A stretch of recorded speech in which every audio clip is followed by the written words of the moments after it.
as the chair of the board, and it's great to have everyone here. Thank you. Hi, Eric. Hello. Hello. Hi, Nate. Good to see you. And Ryan, looks Hi, like Sam is on as well. Oops, sorry.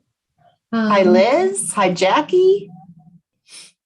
It's so good to see your faces. Hello. Hi, TJ. Hi, Charles. Ryan, you do have quorum whenever you would like to start. Okay. Are we missing folks that were expected? Sam Kaufman is expected from my office. He is here. Okay, good. I am on. I don't know why my camera's not going on yet, but I am on. Hey, Sam. We also, Marshall and Joan, we are expecting. They have not yet joined. Okay. I'll give them just a moment. See if we can catch them.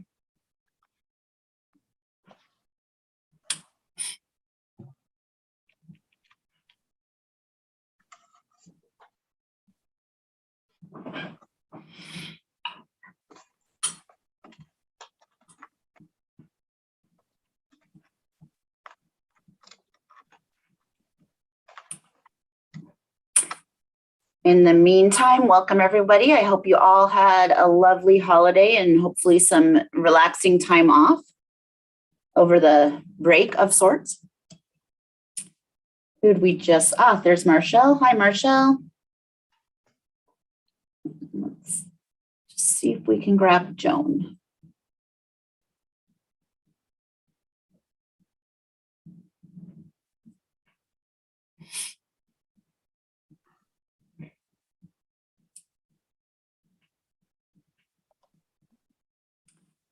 There we go. Hi, Joan. Hi, Marshall. I think we're going to go ahead and get started. There you guys are. Nice to see your faces. All right. So good afternoon, everybody. With the quorum present, the Maricopa Regional Continuum of Care Board meeting is now called to order. A few housekeeping announcements. Please remember to mute when you are not speaking to create a positive environment for everyone. Members attending by phone only, please remember to press *6 to mute and unmute and *9 to raise your hand. Before we continue, I'd ask Katie to proceed with the roll call. Please indicate you are here and the organization that you are with after Katie calls your name. Chair Ryan Balch. Here, City of Chandler. Eric Poole. Here, Arizona State University. Elizabeth DaCosta. Hello, Liz DaCosta with Community Bridges. Michelle Franklin. Hi, everyone. Marshall Franklin, City of Phoenix. Hi, Gary. Chris Hallett. Good afternoon, Chris Hallett, City of Peoria. Joan Service. Hi, good afternoon, Joan Service, Arizona Housing Coalition. Charles Sullivan. Hi, Charles Sullivan, ABC Housing. Kathy Taylor. Hi, here, Save the Family. Back to you, Chair. Yay. So welcome, everybody. So good to see you after the holidays. And almost everyone is here, so that is wonderful. The next item on the agenda is a call to the audience. Members of the public were given an opportunity to submit written comments relating to this meeting to azmag.gov/comment within 1 hour of the posted start time for the meeting. In addition, members of the public were given the opportunity to join the Zoom meeting either by requesting the link from MAG staff or by registering on the COC board meeting event page. If you are wishing to make a comment, please raise your hand in Zoom and you will be invited to unmute at that time. Public comments are limited to 3 minutes. If you are having any technical difficulties, please email Katie Gentry at kgentry@azmag.gov. MAG staff, were there any comments received or anyone who has joined the call to offer comments? No, Madam Chair, no comments were received, and nobody at this time in the audience has raised their hand for comment. Okay, thank you very much, Katie. We will now move on to the next agenda item. Our next item is the approval of the November 29th, 2021 meeting minutes. Does any member of the board have questions or comments on the minutes?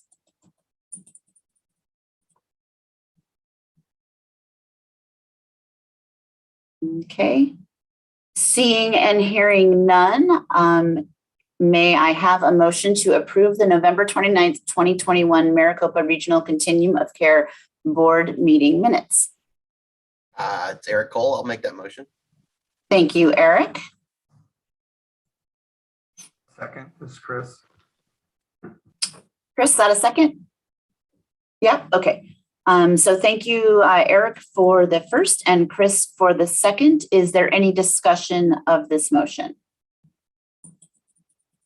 All right, seeing and hearing none, I will ask MAG staff to proceed with the roll call vote. Please indicate clearly how you vote, saying yay or nay after your name is called. Chair Balch, Yay. Eric Cole, Yay. Liz DeCosta, Yay. Marshall Franklin, Yay. Todd Gary, Chris Howlett, Yay. Joan Service, Yay. Charles Sullivan, Yay. Jackie Taylor. Yay. The motion passes unanimously. Back to you, Chair. Awesome, thank you. We will now move on to the next agenda item. The next item will be updates. Chairs of committees with recent activity will be asked to share with us. So first, we will hear from a legislative update from Joan Service with the Arizona Housing Coalition and an esteemed member of our board. Joan. Good afternoon, everybody. Welcome. Happy 2022. 2020. Oh my gosh. It's too many twos. 2022. Whatever. You know what I'm saying.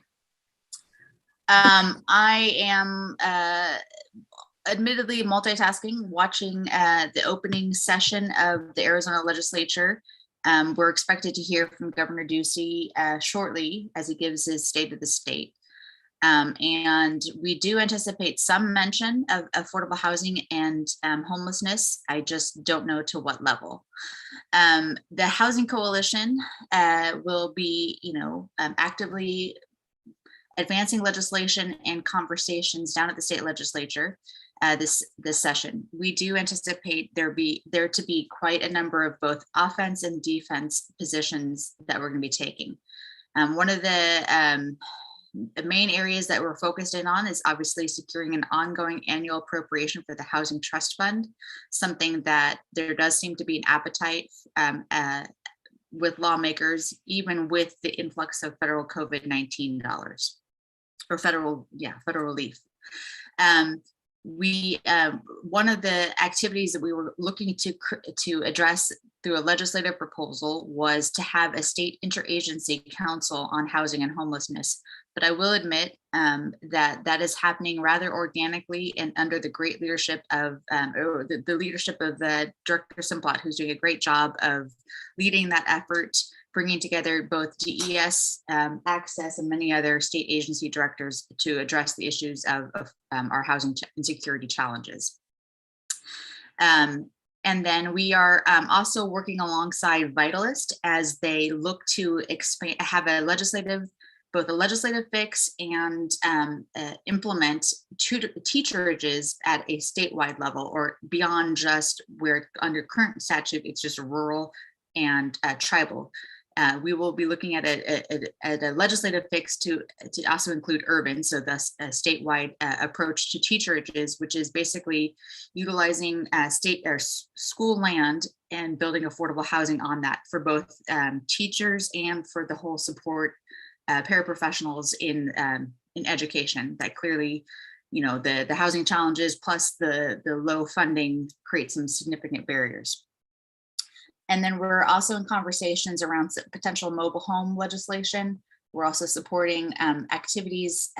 There's a comprehensive bipartisan effort underway led by Representative Cobb, Kaiser, Chavez, Solario, and others to look at some comprehensive reform around affordable housing and ending homelessness. We're at the table for those conversations, but what that will lead to we're buckled up and staying tuned. We do think that that could provide some potential on-ramps to some of our policy priorities that will help elevate both funding and community support for our housing challenges. So that's the quick legislative update, and I'm happy to answer any questions and entertain any comments. Wow, that was awesome, Joan. There's a lot of exciting things. Sounds like there's going to be a lot of exciting things this session. So, yeah. Let me just also add, I don't know if this will be discussed in the governor's state of the state. We do anticipate some defensive activities needing to take place. There was an effort, if y'all might remember me bringing up an issue around structured camping facilities last legislative session, led by a group called Cicero Institute. There's rumors of that might be something that the governor lifts up as a potential solution. We will see. All right. Well, that will be an important one, important if it comes up. Thank you so much. Does anyone have comments, questions for Joan? Joan, what is the best way for us as a board and for all members who may be watching to keep up with this? Well, we do try and provide information to the general, to our affordable housing and ending homelessness contacts that are on our website that, sign up for newsletters. We do kind of have a tailored policy update for available to our members that join. So ultimately, if you're able to plug in, we obviously want more voices and faces at our policy committee meetings, which are held virtually and will continue to be held virtually, pandemic or not, because it's a great opportunity to have that statewide reach. But we'd love to have more faces and voices at that policy level conversation. Okay. And so when you'll reach out when you'd like the membership to take action and pay attention, and we should respond quickly. Oh, sure. Yeah, exactly. I'll definitely via MAG staff, happy to, if there's any action alerts or items that we need folks to weigh in on, we'll absolutely tap all resources. Absolutely. Awesome. Great. All right. So is the legislature virtual right now, or how's that happening? Even though there's apparently rumors of an outbreak amongst some legislative staff, they are still meeting in person. Okay. You are able to go down there and testify. I don't believe it's open beyond testimony though. Okay. Good to know. Thank you, Joan. Appreciate it. All right. Does any other subcommittee or committee have an update for us? Chair Balch, Ms. Taylor has a comment. I'm sorry, what was that, Katie? Jackie Taylor has her hand raised. Hi, Jackie. You're behind my screen there. Hey, Madam Chair and Joan. I just want to go on the record and let it be noted how grateful we all are for the work that the coalition does. It's a tremendous amount of leadership, and also, Joan, I think it'd be helpful if you let us all know how we can sign up to weigh in remotely if we want to on issues. That is a tremendous way to lift our voices if we can't physically be down at the Capitol for several hours at a time. But I do want to just emphatically say thank you. The coalition is amazing at this legislative advocacy for our state, and we're so grateful to have you all leading this effort.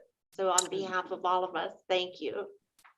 Thank you, Jackie. Appreciate that. I'm sure my colleague, many of you all know, Linda Jensen.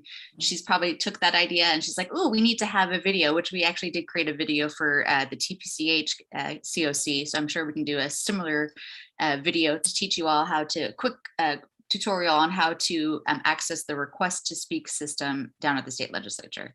Plus, we are hoping, watching the numbers, hoping to host a day at the Capitol, which will have a great opportunity for folks to engage directly with their legislators on that day. When and if I'll keep you updated. Perfect. Thank you, Joan, and thank you, Jackie.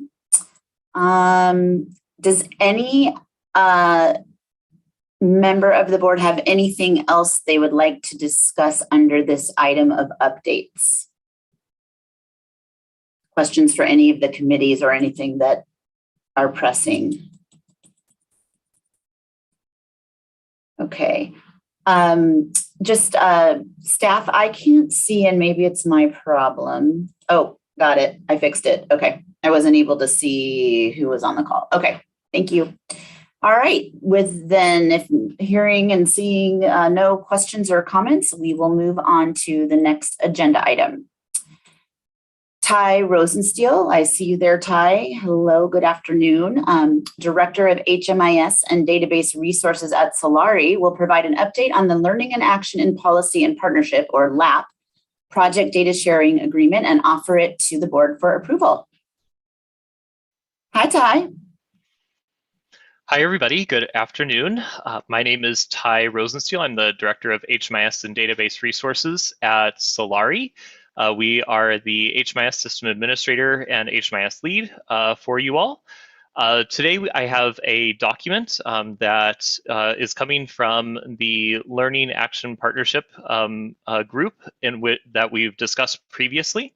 The previous discussions that we've had as a continuum have been around the overall structure and governance of being able to establish and build a statewide data warehouse. And previously, the Continuum of Care Board approved that governance and selected 3 members to participate on that governance group. Those people, 2 of which are Continuum of Care Board members, so Liz DaCosta, Charles Sullivan, and then Andy Wambach. Those 3 representatives are representing the Maricopa Continuum of Care at a biweekly meeting to discuss the overall view of the data warehouse project. Right now, we're at the point of soliciting the conversation of actually aggregating data and bringing data together.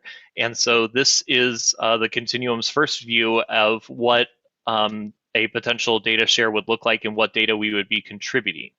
So to provide additional context, the document that you are being presented today is a data sharing document for a proof of concept, not for the eventual long-term data warehouse. This is really just to build trust, build proof of concept, to be able to do some initial testing with a vendor, and to be able to ensure that doing data sharing like this will meet our needs.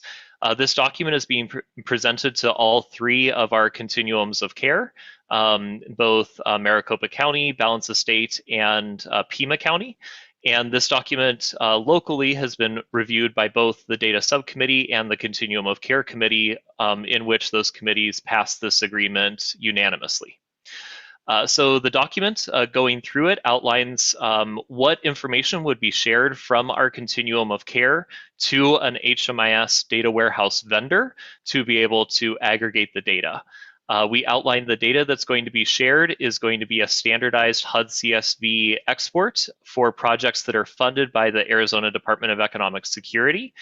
This gives us a lot of different data points and also different project types to be able to get some of our aggregate reporting that we're looking for.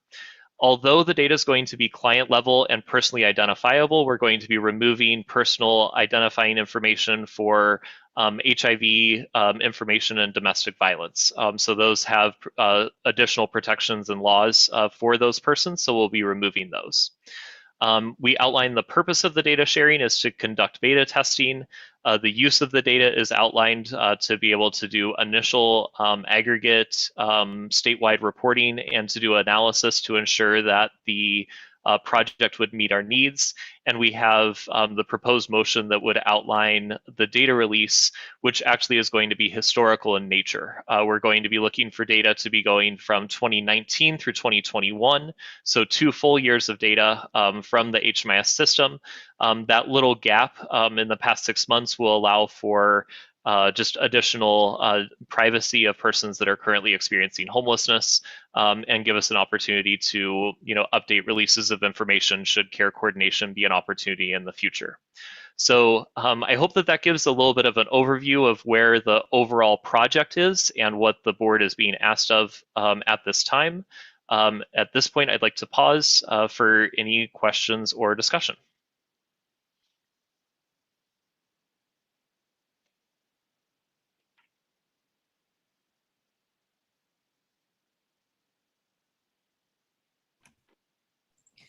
I'll just go. So Sorry, thank you. Liz. No, you're fine. You're fine. I wasn't quite sure. So thank you so much, Ty. This is huge. So I did want to just kind of share a little context to sitting on this work group. A lot of information coming in, of course, but we did most recently get some feedback from some focus groups that a consultant had done with both case managers and clients. And I think important for me is that the feedback was that they were all interested in this. They were very hopeful for us to be able to, as a system, add efficiencies in the way that we perform direct services with them, to be able to share information from Department of Economic Security into the homeless management system to offer those efficiencies for case managers. So I think that this is really important, and I appreciate you bringing the data share, Ty. For me, I wanted to kind of clear up, like, how will you continue to bring these important pieces from that work group to the board? Is there a process for that? That's a great question, Liz. So overall, the data warehouse project has a couple of different components. The one component is that which is driven by the continuum of care. So each local continuum of care has some decision-making authority, and that really comes in two places. The first is that each continuum will always retain the full authority of the data that is sent. So the way in which data is shared and the way in which data is transmitted to the data warehouse and then how it is used in the data warehouse will always be subject to the individual continuums of care. So here in Maricopa County, we have a data subcommittee that reviews those requests, and then depending on how significant they are, they will either decide on them at the committee or pass them to the Continuum of Care board.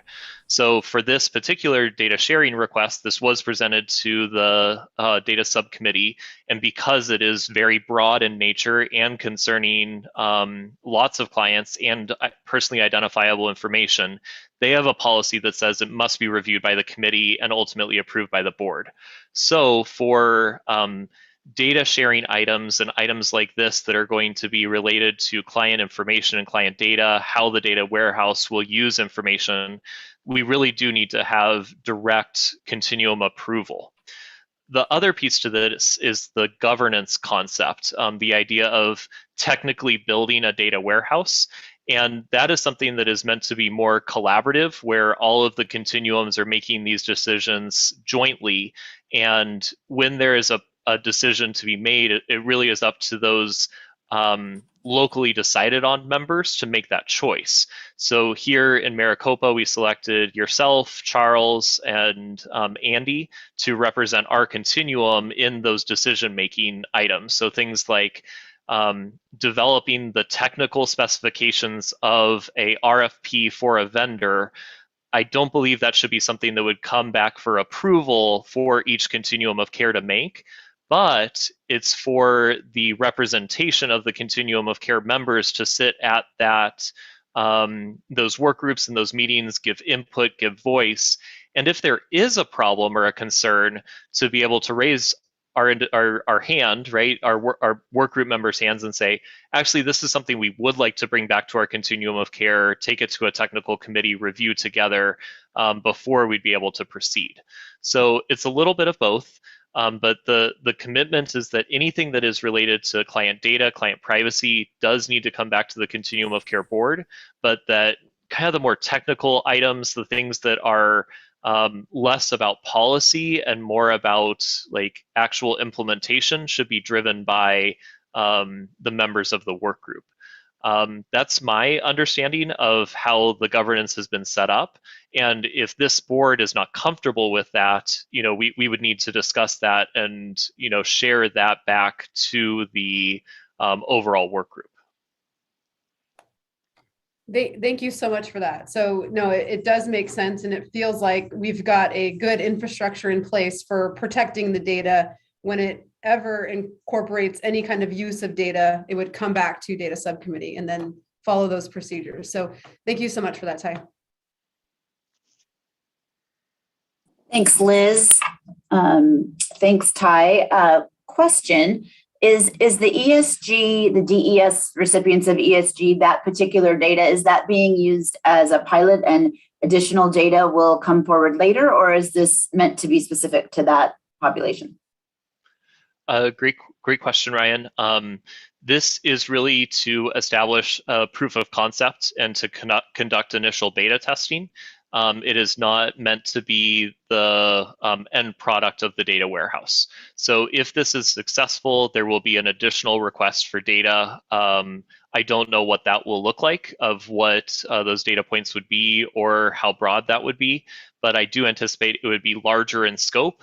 And if we're looking to do care coordination, which is one of the key priorities of this work, to be able to coordinate better with access, coordinate better with other systems of care, we would effectively need that to be live. So we would be looking at a data share that is much broader and one that is going to be much more frequent and ongoing. That is not the scope of this current data request, but that is what would be the vision of this project in the future. Thank you, Ty. Has this been, is this an innovation that's purely from you guys at our HMIS, or has this been tried in other regions? It's actually quite popular right now in the HMIS world to be investigating these types of data warehousing initiatives. There is not the same emphasis that we have on sharing data with Medicaid for care coordination. From conversations that I've had, particularly with TA providers and other providers, there have been a number of data warehouse initiatives to be able to better describe the story of homelessness and to be able to talk about systems impact. But we're really looking at this on how can we actually improve care coordination specifically with Medicaid, and that there's no out-of-the-box solution for that, and there's not a blueprint for doing that from other systems. So I would call that our local innovation, is the desire to do that integration piece, largely driven by the work of the continuum of care being so successful at getting match dollars from Access to provide housing supports. So I would say that's the local innovation. The other pieces, data warehousing using HUD CSV, that's pretty common right now. Okay, thanks so much. This is really exciting, Ty. I mean, we've been talking about things like this, the concept of having this kind of data and being able to work in real time and really tell our story and how it correlates to the work of other systems. That will be a huge breakthrough if we can do that on a consistent basis versus every 10-year deep dive kind of event. So thank you for bringing this to us. Thank you, members of the committee, for all the work you're obviously doing on this and for your continued commitment to seeing this through. I really appreciate it. Any other questions, comments from the board? If not, I believe we are looking for a motion today to authorize the release of ESG CV and ESG HUD CSV export files to, says to TBD. To TBD, is that to you, Ty, to HMIS, to Solari? So the process is that right now we're developing an RFP that we're getting vendors to respond to. And so we're looking for a vendor that we would release the data to. We don't know who that vendor is right now, but we need this language in place to be able to tell the vendor what they're actually replying to. We need to tell them what the data they're going to work with is. So that would be to a vendor that is selected by the governance agreement. So to authorize the release of the data to a selected vendor, covering the period of 7/1/19 to 6/30/21 for the purposes described in the LAP data sharing proof of concept agreement. Do I have anyone so inclined to make such a motion? Yes, Jackie Taylor, an enthusiastic, let's proceed. Thank you, Jackie. Do I have a second? Liz DaCosta, I second. Thank you, Liz, and thank you so much for your work on this. So we have a first from Jackie and a second from Liz. Is there any additional discussion on this item?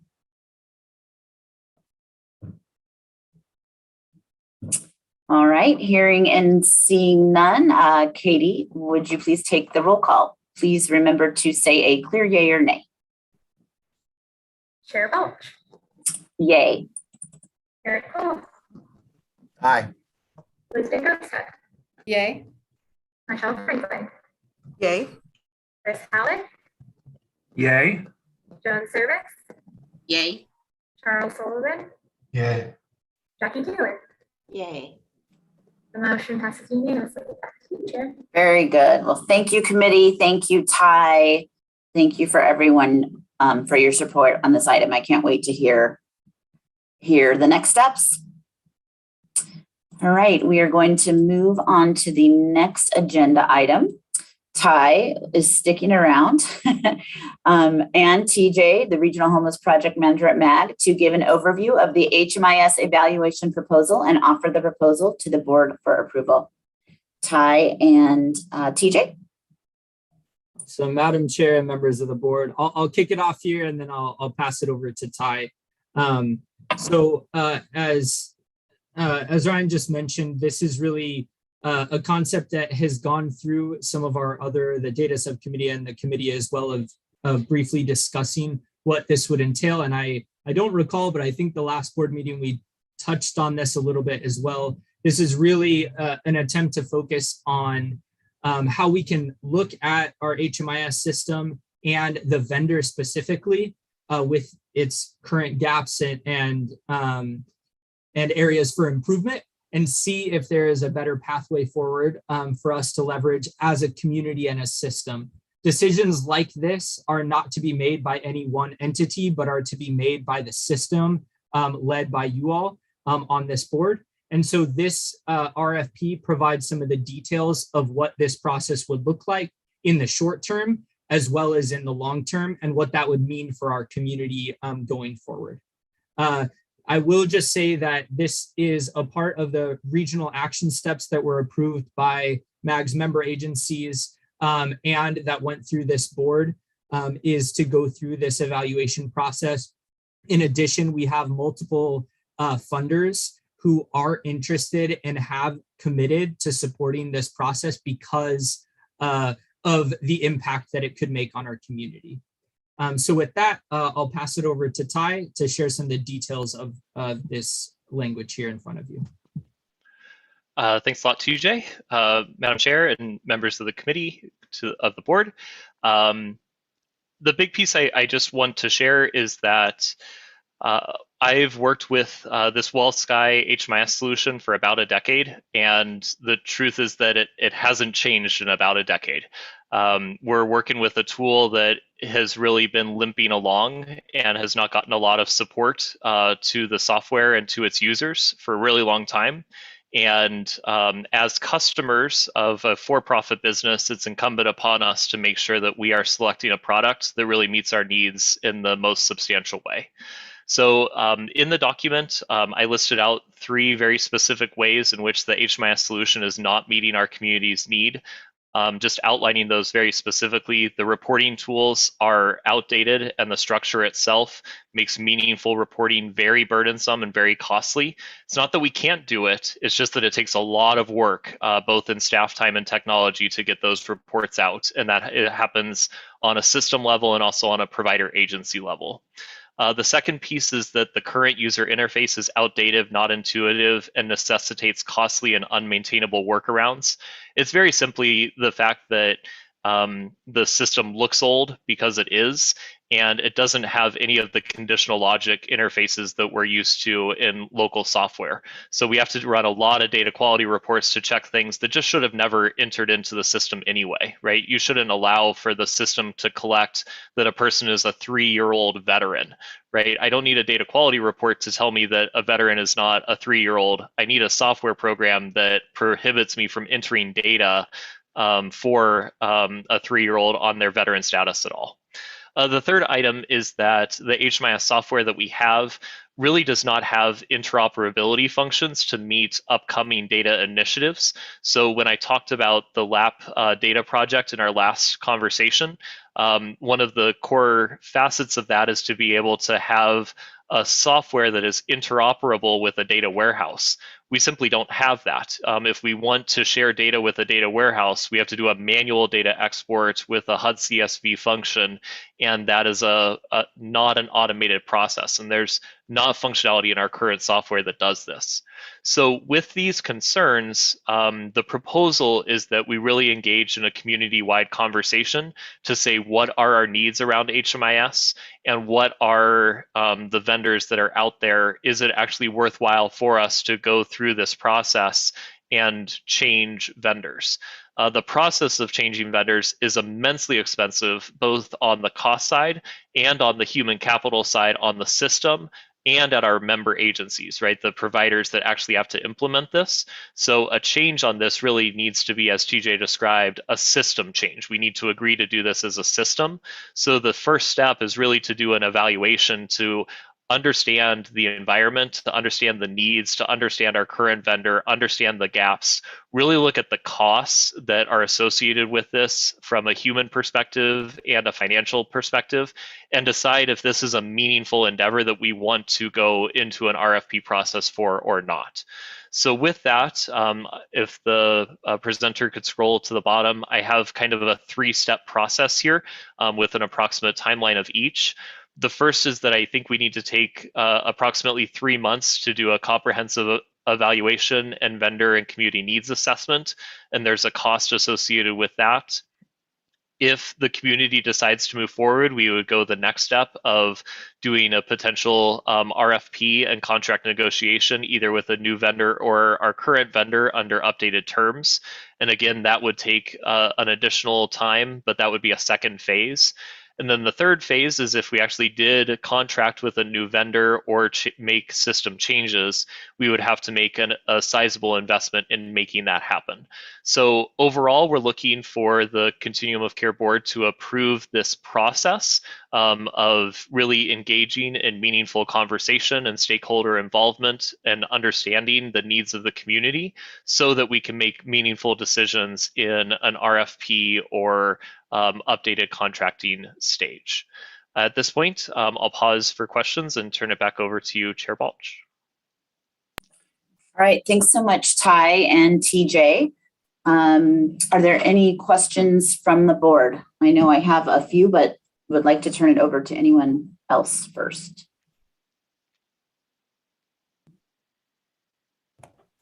I just have another comment on, I think, like taking your experience that it hasn't been updated for decades. And then I really appreciate your approach on this, how it's not that we're just going out and automatically seeking a new vendor, but instead we want to start this evaluation process and this community conversation to weigh the pros and cons. So I think this is very well laid out and just wanted to provide that comment.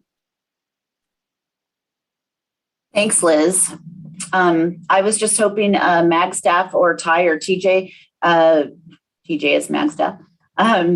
Could you guys just remind us, have we already set aside the financing for items 1 and 2? I think we did in our planning, or is this the dollars that you spoke about having interested funders?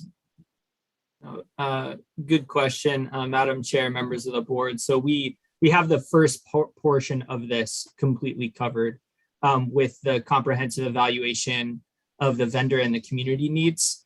And I think we have potential interest for the other two, but we wanted to, I think the most difficult part about embarking on things like this, which we've experienced in the past, is the problems with the system are not new.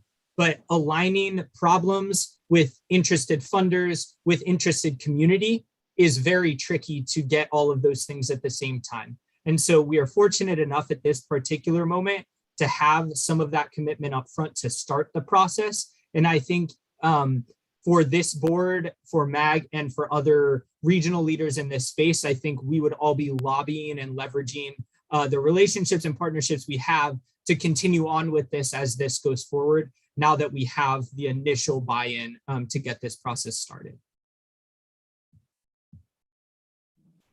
Okay, thank you, TJ. I appreciate that. So potentially, if the results of phase 1 are compelling, at that point, we would be using that information to seek additional funds to move forward.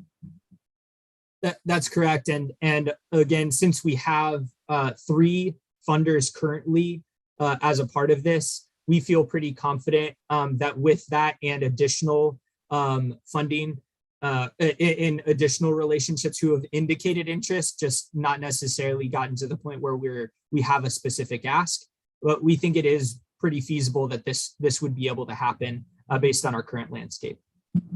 Okay, thank you very much. Other comments, questions from the board? I can't see all of your hands on one screen, so if I don't notice your hand, please just speak up. I am not seeing anything, so I believe we are looking for approval today. So do I have a motion to approve the HMIS evaluation proposal? This is Charles. I move to accept it. Thank you, Charles.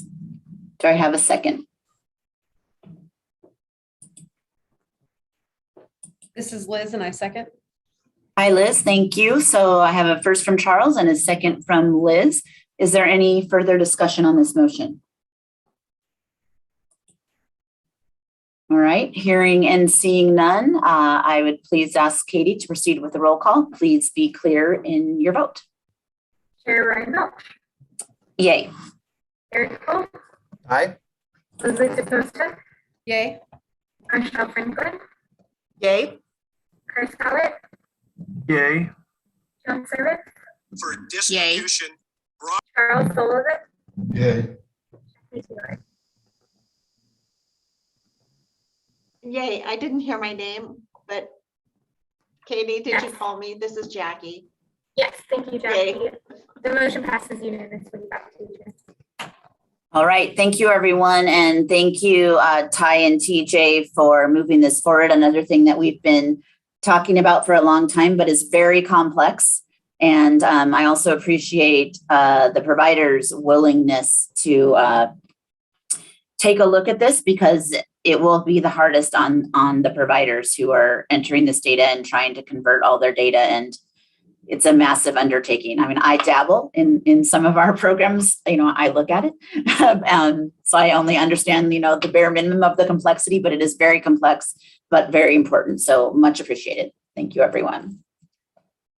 Okay, we are going to move on to the next item. The recruitment for board membership opened in November after our last board meeting. We had an extraordinary response to the recruitment process, making the selection process very difficult. We appreciate all 26 people who applied for the 5 open spots. You each bring a unique and important perspective and expertise. Today, we will be considering the recommendations of the work group, as well as the bigger question of how best to meaningfully incorporate diverse perspectives as we grow as a policy board. We have not gone into executive session as a board before. Our attorney is here today with us to offer the reasons why an executive session would be used and what requirements apply. Could MAG Legal Counsel please address the board?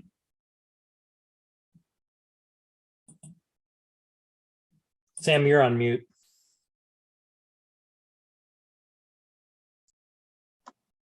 Oh, thank you. I apologize for being on mute. Good afternoon, everyone. This meeting has been agendized for executive session.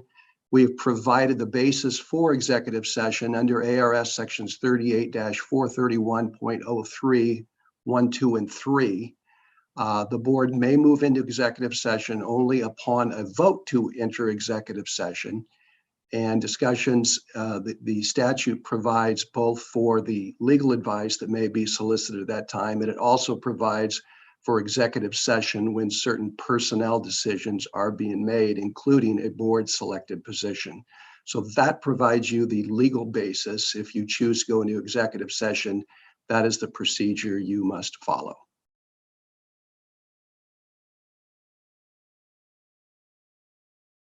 Sorry about that.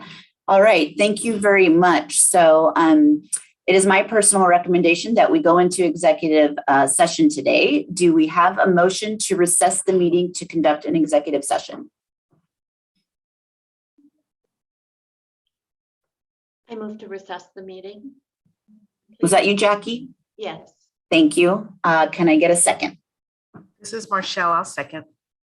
Hi, Marshall. Thank you. Any discussion on this motion?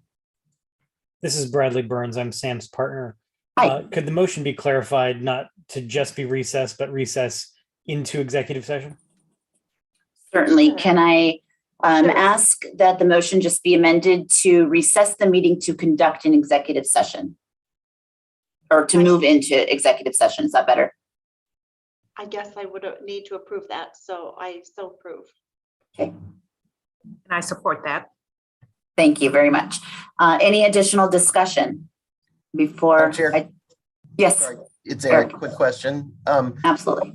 So for our participants that are watching or in the audience, how will they know when we're back? Is there a way to notify them, or I don't know how that works? Yes, great question, Eric. I'm going to lean on Katie to explain that.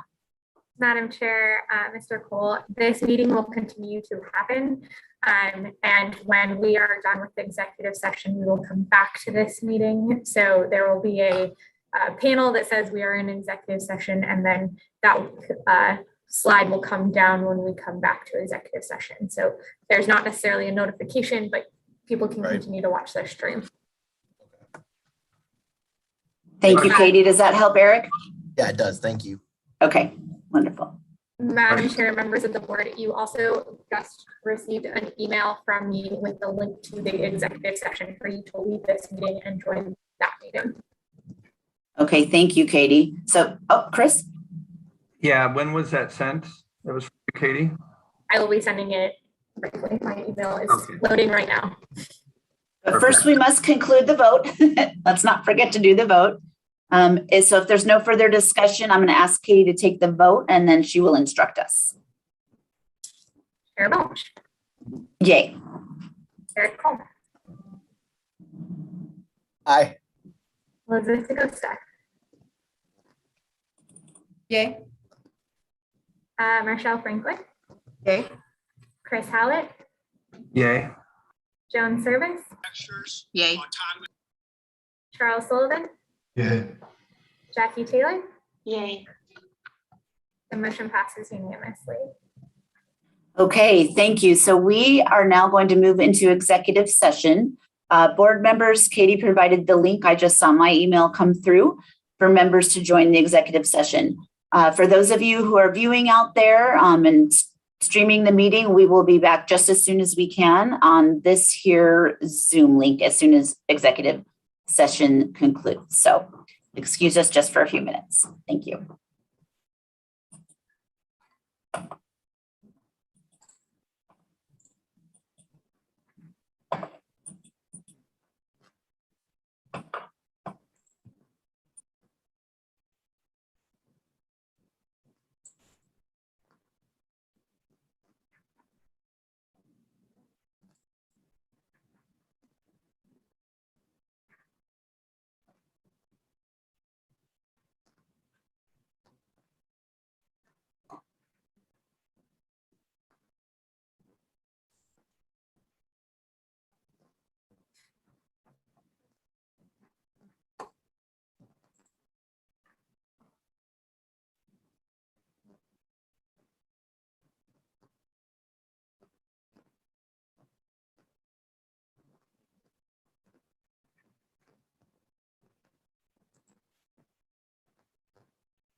Okay, welcome back, board, and thank you everybody who has been waiting patiently while the board was in executive session. Just give me a moment to adjust my screen here.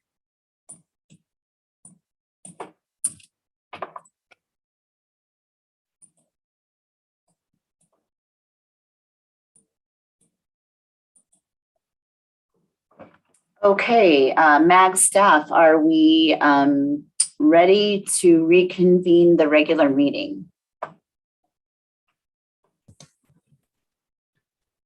Madam Chair, I believe so. Katie, do you want to confirm quorum has returned, please?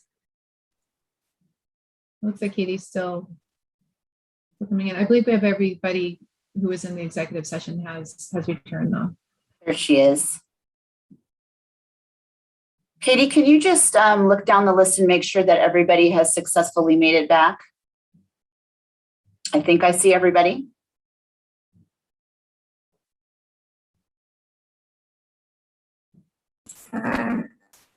Yes, you're all in attendance. Okay, wonderful.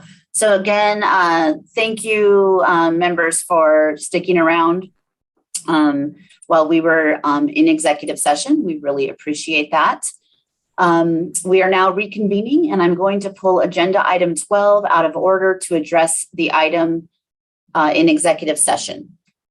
So board, do I have a motion for new board members or new board composition?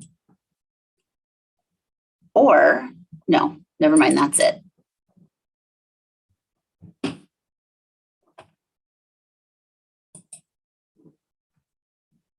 This is Chris. I'll make that motion. Okay, can you clarify your motion, please, Chris? Motion to take out of order item 12 and discuss and act accordingly for board membership and board composition. Okay, thank you very much. Do I have a second? Marshall, I'll second. Thank you, Marshall. So we have a first from Chris and a second from Marshall. Is there any discussion?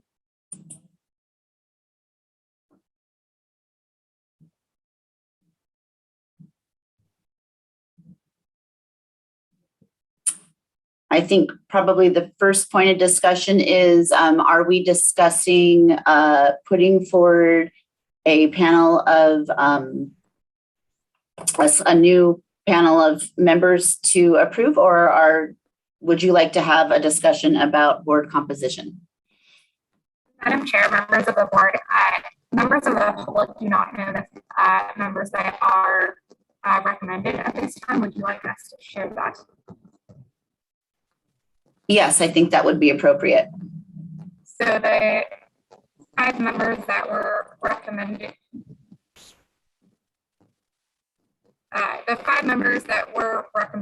from the work group were Rod Hodler-Loger, I'm going to butcher last names, from the SKW, Tish Gambino, filling the CSC funded agency seat from UMOM, Danielle Washington Wright, filling the seat of advocacy from ACES TV, and Lisa Glow from CAST, and Jacqueline Kimball from US Vets, filling the seat of Community Schools.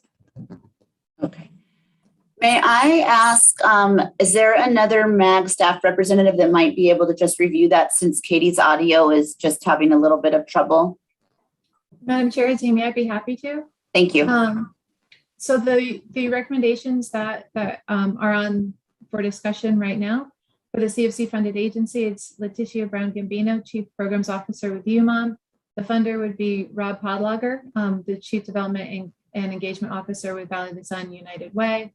The Policy and Advocacy Agency seat, that would be Danielle Washington Wright, Victim Services Manager, Arizona Coalition to End Sexual and Domestic Violence. The community seat, there are 2. One recommendation is Lisa Glow, CEO and President, Central Arizona Shelter Services. And the second community seat recommendation for the board's consideration is Jacqueline Campbell, Director of Behavioral Health, US Vets. Okay, thank you very much. So that is the slate being put forward. This motion allows us to discuss whether we'd like to approve that slate and or discuss further board composition. Do I have any thoughts, comments, discussion from the board? Madam Chair. Hi, Chris. Thank you. Yeah, I'd like to move to approve that slate as recommended by the work group. Okay, can we just technicality, can we have a motion while we have another one open? Madam Chair, team, I'm not sure that, and Sam and Brad, please confirm. I don't know that we need a motion to move this agenda item out of order. And it's my impression that that was the intent of the motion that was discussed before. I'm not sure if that's necessary. Sam and Brad, can you please confirm or correct that? Sam, you're on mute.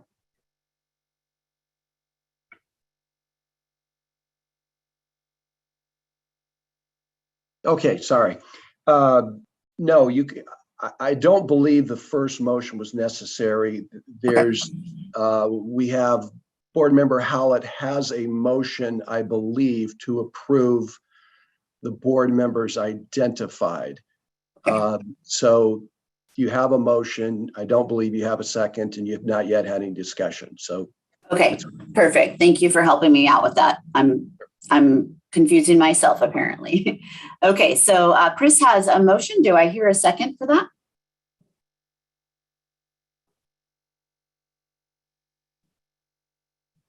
This is Marshall. I'll second. Thank you, Marshall. So we have a first from Chris and a second from Marshall. Any discussion?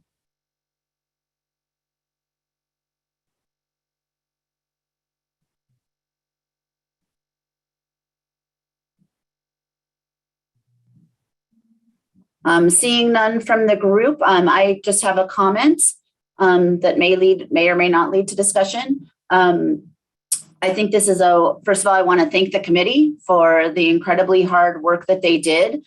There were 26 applications this year. So props to everybody out there who cares about this issue and is doing the hard work on this issue. Thank you so much for your interest in participating on this board and in this work, and for making that commitment to represent your colleagues and all of us in this work. So, and thank you very much to the membership committee, I think we're calling them, the membership committee who poured through those applications, who put a great deal of thought into this application process. A very thorough review was conducted. It was extremely impressive. Consideration was taken for all of the HUD mandated and local priorities that we have for this board, with a keen eye on diversity, equity, and inclusion, which is somewhere it's very important to everybody, both personally, professionally, and in the work we're doing. So I just want to thank you so much for this work. I want to say that the committee has shared that this was a very challenging decision, that there were so many qualified applicants, that it was very hard to make these, only 5 selections out of the 26 applicants that came forward. So thank you to all who came forward. Again, hard decision. So please continue. If you came forward and were not selected at this time, that doesn't mean that you are not qualified and valued. It simply means that there was someone that better filled in the traits and characteristics that we needed around the board members that are already existing on our board today to fill in. And there will always be opportunities in the future. We are all term limited. And that is specifically to ensure that everyone in our community has an opportunity to participate in this really important work. That said, my one comment, one of the things that this brought up for me in looking at the process was just how much we've grown, and how wonderful it is that we have so much excitement and enthusiasm around this issue now in our community. And one of the things that stood out to me was that there was not, there isn't going forward at this moment a position from our county who has been very involved in this issue and has done incredible job in the last couple of years of really bringing us together as a region. And that's really something I feel personally that we've struggled with. We're actually very good. If you compare us to continuums around the nation, we actually do work quite well together. But I have been personally in love with the amount of collaboration and coordination we've been doing over the last 2 years. I think it's just outstanding. And I want to continue with that momentum. So I would, in the future, like to see the board, this is just my comment, I would like to see the board consider how we might expand membership to include potentially a county seat on this board to make sure that, because they represent all of us. I also noticed that there's geographic representation desires from all over the valley now. Again, not something we've always had. So I'm very excited, enthusiastic about that, and just would like to consider in the future how we, I just want to have more discussion in the future about how we ensure geographic representation and how the board wants to see that enacted, whether it be one person from every region, 5 people from every region, whatever that looks like. I think we've grown to that point. And I'd like our board to consider that in the future, to just all getting on the same page about how this should look moving forward. So those are my comments. Jackie, I saw that you had a comment. I did. I think you articulated where I was going, that I think we have an opportunity. These are just some unprecedented times that we're living through in terms of support for ending homelessness. And I would love to entertain conversation on the part of the board to do some expansion to expand broader geographic representation, because I think there were some very good applicants that didn't make the scoring in this round that would be excellent additions to our board. Thank you, Jackie. Liz? Yeah, thank you so much, Ryan, for your leadership in this, because it absolutely is very challenging. I'm excited as a board member with the individuals that were put forward because of the scoring rubric. It's going to add a lot of diversity to the board if it's approved.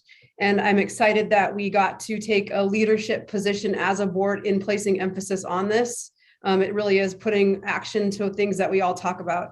I do also agree, though, that there were some, excellent individuals who could really help drive policy forward and help us as a board work towards more of a regional approach. And so I also would like for us to look at the future composition of the board as well.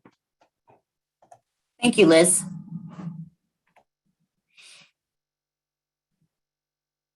Others, any more discussion before we call this particular motion to, I don't know, I'm saying it wrong. Well, we call it. We call the vote. Okay, I am not seeing any. So I would ask Katie to please call the roll call. Chair Balch? Yay. Eric Cole? Yay. Elizabeth DaCosta? Yay. Marshall Franklin? Marshall, you are on mute. I'll come back. Chris Hallett? Yay. Joan Service? Yay. Charles Sullivan? Yay. Jackie Taylor? Yay. Marshall, are you with us?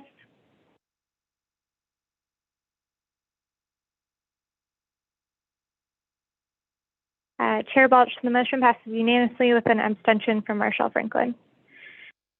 Okay, thank you very much, Katie. So at this time, I would very much like to congratulate, if I mess up your name, I owe you a coffee, Leticia Brown Gambino from UMOM New Day Centers, Danielle Washington Wright from ACES TV. Do we still call it that? I apologize if we don't. Lisa Glow from Central Arizona Shelter Services, Rob Podlagar from Valley of the Sun United Way, and Jacqueline, am I getting this right? Jacqueline Campbell from US Vets. Did I get that correct, Katie? I'm looking at the right list. Okay. I had a moment of, okay. So thank you very much. Congratulations to everybody who is a new member. I anticipate that MAG staff will be reaching out to you over the next week or so to talk about onboarding you to our board. Thank you again to the committee.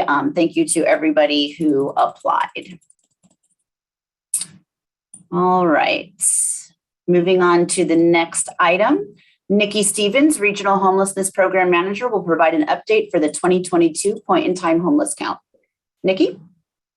Good afternoon, everybody. I didn't know if we were still moving forward because I know it's getting late. So I just want to let you all know we are still moving forward with January 25th from 6 a.m. to 12 p.m. for the annual point-in-time count. As many of you know, last year we did receive a waiver from HUD due to COVID. I want you all to know that the health and safety of the volunteers in the cities, and most importantly, the people that we serve, is of utmost importance to us. And I've been meeting regularly with our Maricopa County Health Department to make sure that we are having the most updated information and making sure that we are able to keep people safe. So if cities and towns or organizations need masks, please let me know. I'm able to set that up. We have some procedures in place to make sure that we are trying to keep people safe. So I've done the train the trainer. Cities and towns understand what we're doing and the processes that we're putting in place to keep people safe. And if you all have any questions, please let me know. And we also have updated our website if you want to check that out as well. And it has updated information around the CDC guidelines, around Maricopa County Health Department's guidelines, and wearing a mask, staying 6 feet apart. I think Katie put one of these slides up that I used during the train the trainer, just making sure that we're keeping teams small. Well, I'm going to be providing masks that are being donated from Maricopa County Human Services Department. No handshaking. Obviously, if you're not feeling well, please stay home. We would not want you to get sick or the people that we serve sick, and wear masks at all times. And I'm open to any questions anyone has regarding the COVID precautions that we have put in place to ensure the health and safety of the people. Nikki, I'd just like to thank you for your leadership on this issue. I know my team attended the Train the Trainer and came back with all kinds of information. And I love the report that came out from, I can't remember who it came out from, but precautions particularly of running a count at this time. I think that's very helpful. We are taking those to heart by using less volunteers, more staff, the distancing, et cetera, et cetera. So much appreciated. We look forward to the count on January 25th. Thank you. Other comments from the board?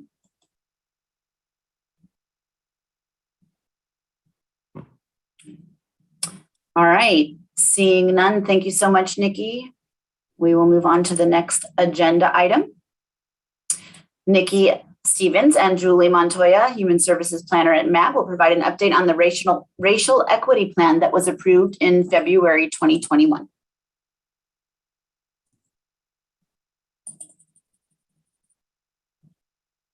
Thank you. Good afternoon. Hi, everyone. Julie Montoya here. Thank you for allowing us an opportunity to give you all an update on the progress of the Racial Equity Action Plan. I'm going to start by giving a recap of the assessment process and the racial equity report, and then I'll hand it over to Nikki Stevens to provide the update on the implementation phase and what we've accomplished to date. So I think it looks like Katie's going to put up a PowerPoint for us here.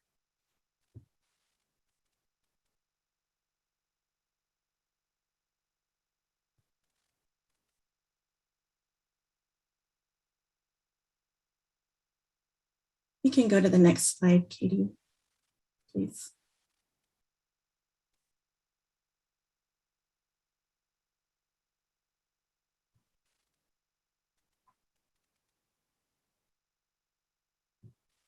Julie, can you see that? I can see it. It's just not on slideshow mode.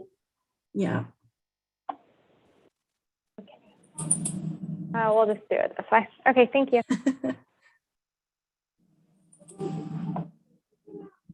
If you can go to the next slide. There you go. Thank you. Okay.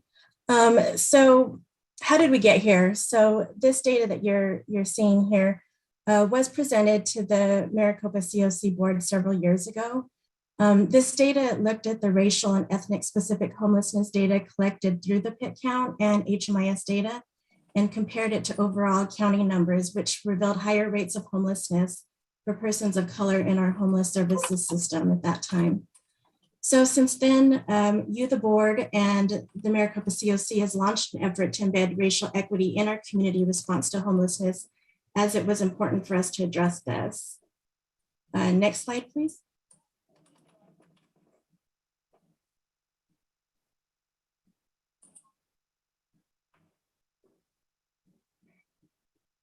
Thank you.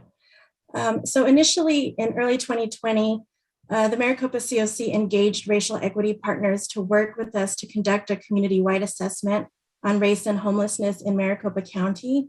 Over time, this work has been guided by a racial equity leadership group consisting of COC board and committee members, homeless service providers, and MAG staff. In addition to that assessment, we also engaged racial equity partners to help us develop recommendations for advancing racial equity, facilitate a community process to develop an action plan, and then support us in implementing this plan. If you can go 2 more slides, Katie.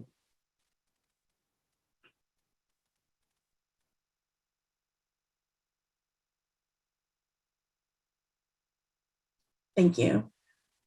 So the assessment, I know you've heard us talk about this before, but just a recap.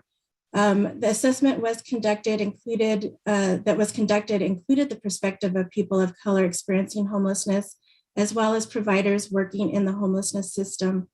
Following data analysis, qualitative interviews, focus groups, and a review of COC policies and procedures, the process moved into development of the racial equity plan. So this work provided a foundation for the community to develop strategies, and community members were invited to 3 separate strategy sessions to map out how to respond to identified racial inequities among homelessness in Maricopa County. Next slide, please. So through evaluation of HMIS specific data, we found that African Americans experience homelessness in Maricopa County at rates nearly 4 times greater, and Native Americans experience homelessness at rates 2 times greater than their shares of the general population. In addition, Hispanic Latino people are underrepresented, but along with African American people experiencing homelessness, the data showed that they experience homelessness for more days on average than do white and Native Americans. And overall, people of color are more likely than their white peers to return to homelessness from permanent supportive housing and rapid rehousing interventions. Next slide, please. So in consultation with racial equity partners, a racial equity report with specific recommendations based on the community-wide assessment was created and was adopted by you, the COC board, in February 2021. There were 4 priority areas of focus that emerged from that report. Those included redesigning the coordinated entry system, including people with lived experience in decision-making roles, looking at our data to make equity-based decisions, and then offering training and organization change activities for the homeless services workforce. So I'm now going to hand it over to Nikki, and she can talk a little bit more about our implementation phase and ongoing progress. Thank you.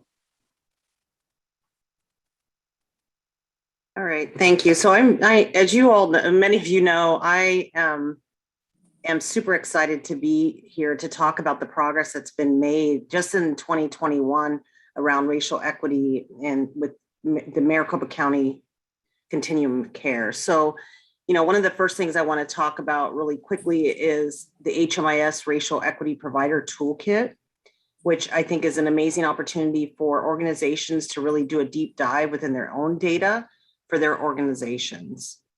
One of the other things was that the policies and procedures have been updated to actually represent and talk about racial equity, which I think is amazing. The COC mission and value statement has equity language in it, which is a huge achievement. And that's all a part of what the COC board has done to make sure that equity and inclusion has been a part of the work that they've been doing moving forward. We also had a presentation on eviction and census data from our RAD team. And the RAD team went over some of the eviction data and overlaid some of the race and poverty. And it was really interesting information. So we've been providing those updates to the board as well around census and evictions.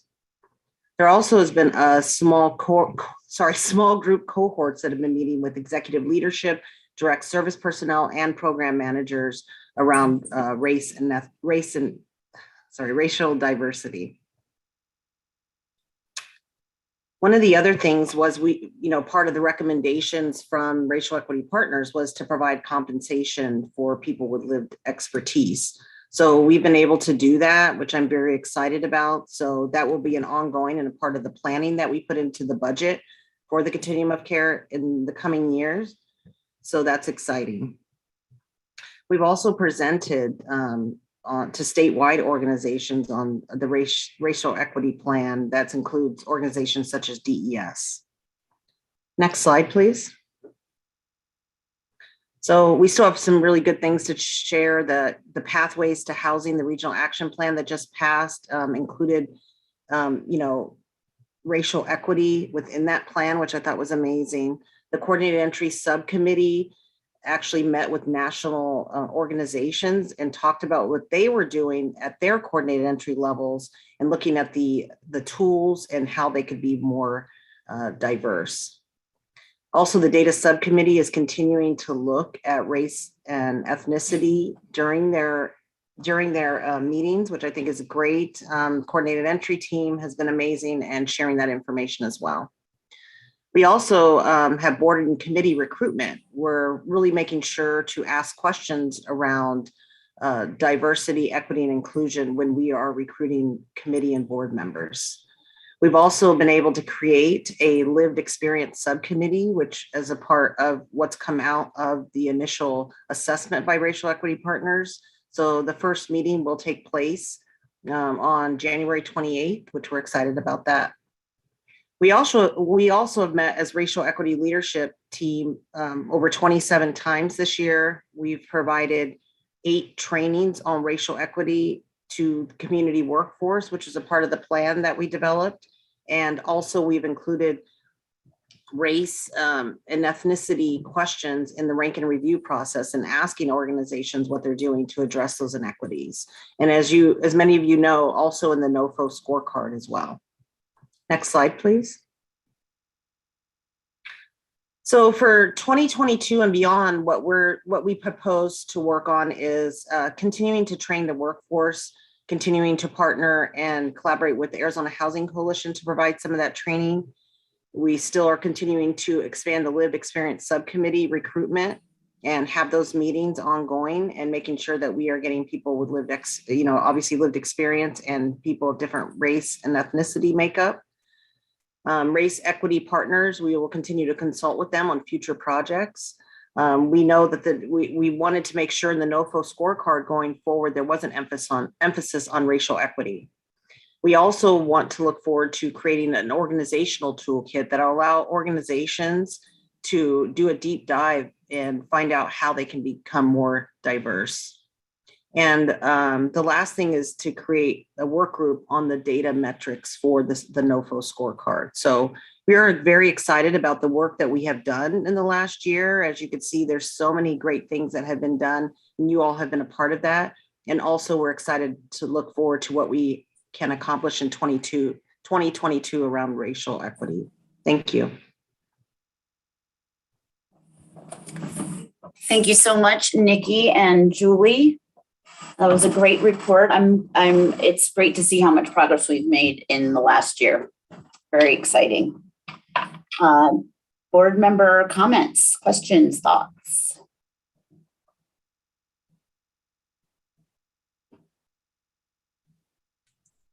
This is Jackie. Go ahead, Eric. Go ahead, I'm Jackie. going to say what I'm going to say.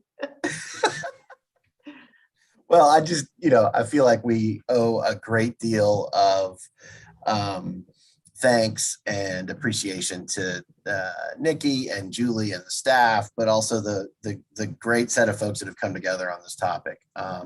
It is continuing. We have much more work to do as always, but it's been a real highlight of my participation in this organization, and I'm just appreciative. I do feel like we're getting somewhere in centering racial equity, and that's really important. So I just want to say thanks. Yeah, my sentiments as well. Thank you so much.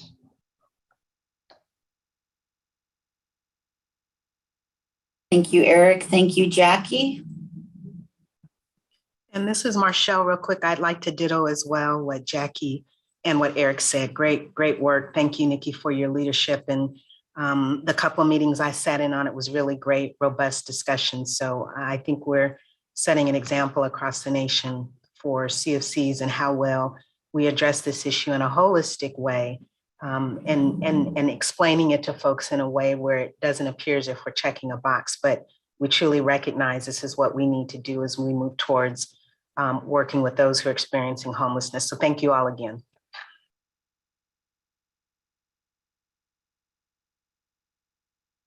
All right.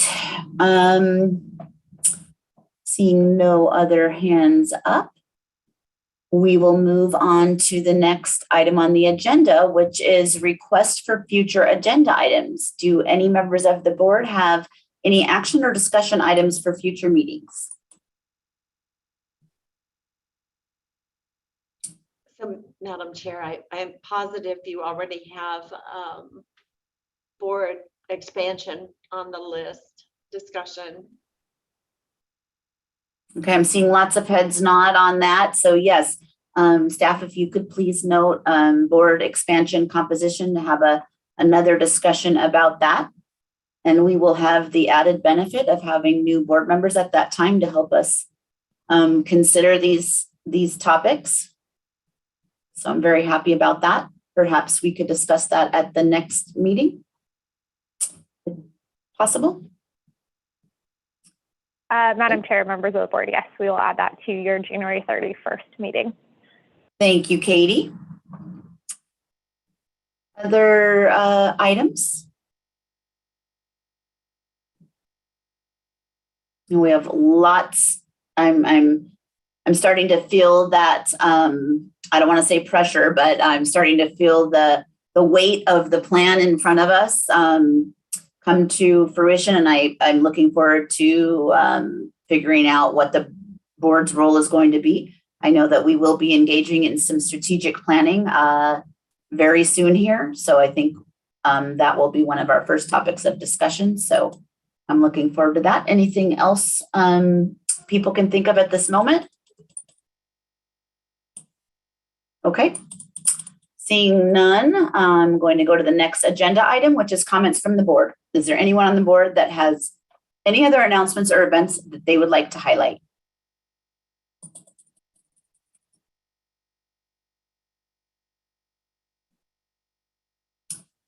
All right, it's been a long but very productive meeting, everyone. I want to thank you for being here and wish you a happy and healthy start to 2022. And if there's no further business, we are adjourned. Madam Chair, members of Yes. the board, you should have all received a hold for your strategic planning sessions. We will be sending out a thorough agenda and meeting details for that this week. So look for that in your emails, and that will be actually your next event before your next board meeting. Ah, good. Thank you for that reminder. All right, everyone, then I will see you in strategic planning. Bye, all.